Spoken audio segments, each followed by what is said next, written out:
செயலாளர் சொல்ல காப்பாத்தார். இப்போ 2000 ரூபாய் கொடுக்குன்னு சொல்லியிருக்காரு. எலெக்ஷன் முடிஞ்சதோட அந்த குடும்பத்துக்கு 2000 ரூபாய் வரும், கடைசி வரையும் வரும். அது சொல்லணும். அடுத்ததா பஸ்ஸு, நம்ம ஆம்பளைங்களும் பஸ்ஸில் போகலாம் ஃப்ரீயா நகர பேருந்தில்.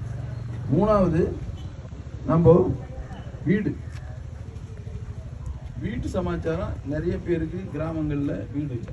அதுவும் நம்முடைய அம்பேத்கர், அதாவது ஆதி திராவிட சமூகத்தை சேர்ந்தவர்கள், பட்டினத்தை சேர்ந்த சகோதரர்கள் ஒரே வீட்டில் 3 குடித்தனம் 4 குடித்தனம் இருக்கும். இதில் நல்லா தெளிவாக நீங்கள் பேசணும்.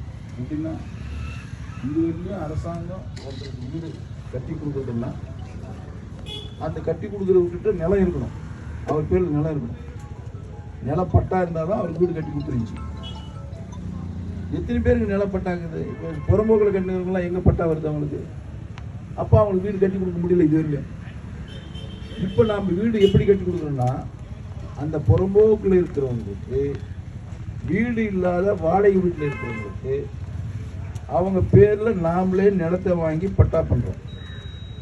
பட்டா பண்ணி அவங்களுக்கு கான்கிரீட் வீடு கட்டி கொடுத்து சாவி அவங்க கொடுக்குறோம். எவ்வளோ பெரிய வேலை இது! சொத்து அவருக்கு சொந்தமாகிடுது. நாளைக்கு ஒரு அடகு வச்சு ஒரு பணத்தை வாங்கலாம். ஒரு இந்த நெகையாளு கேட்குற மாதிரி ஊழல், அதாவது அந்த வீட்டுக்கு முதலாளி ஆகிடுறார். இதுவரையும் கவர்மெண்ட்டில் வீட்டுக்கு முதலாளி அரசாங்க வீட்டுக்கு எப்படி இருந்துச்சுன்னா, ஏற்கனவே அவருக்கு சொந்த நிலம் இருந்திருக்கணும்.